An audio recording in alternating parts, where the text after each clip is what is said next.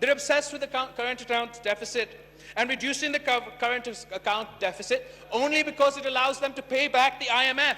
But reducing the current account deficit does not put food in the stomachs of the people of Pakistan.